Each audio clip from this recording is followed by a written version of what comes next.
Hi, Professor Juarez. So my grade I really want to do is fourth grade. And I am an emphasis in science, and it would be really cool to work in like a science class. However, I don't think that's super possible in elementary school. They mainly do all the subjects, which I would be fine with too.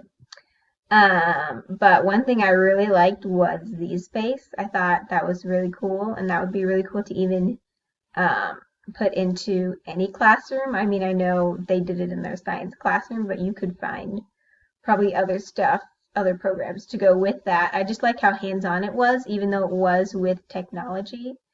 Students were able to interact with a 3D screen, and they could take pieces apart. They could understand how different things work. They got to understand how a watch worked and how a mechanical hand worked and the different parts in there. They could dissect a heart, see the different things in there and all the workings that is a heart. And I just thought that was really interesting. And I feel like that could be really beneficial for students to get a different take on how different things work. Um, Even though we can do many things like in class, like in hands and stuff. But I think that's just something different especially with the age of technology coming upon us. It's really important to start integrating technology in our classrooms.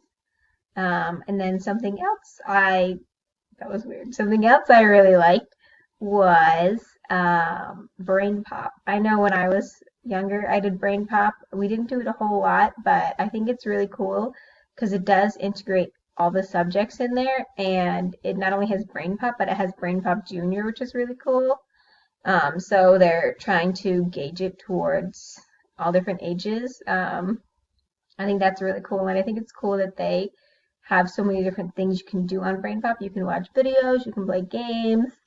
Um, there's quizzes you can take, and teachers can like set up their own classrooms in there, and they can grade their students and like watch and see how their students are doing in brain pop and gauge what they're doing. And I just think it's very informational, and especially how they give the information, I think is really helpful for kids. At least I know I always felt like I learned something when I watched brain pop, which I feel like it's hard sometimes for people to, especially for kids, to just like watch a video and feel like they really got a ton out of it. But I feel like brain pop really was able to use visuals and use their information well to get it across to the kids. And yeah, those are my two items, and it's got to be 3 to 4 minutes. So, but yeah, I really like those, and I really think it would be cool if someday I could actually integrate those in my classroom. Z-Space probably isn't as close to me, but I could definitely use Brain Pop in my classroom and even outside of it. I can tell the students like, hey, if you want to like check it out like at home or like when you're not in school, like you can totally do that because there's so much stuff on there that you can learn. So, yep, yeah, there it is.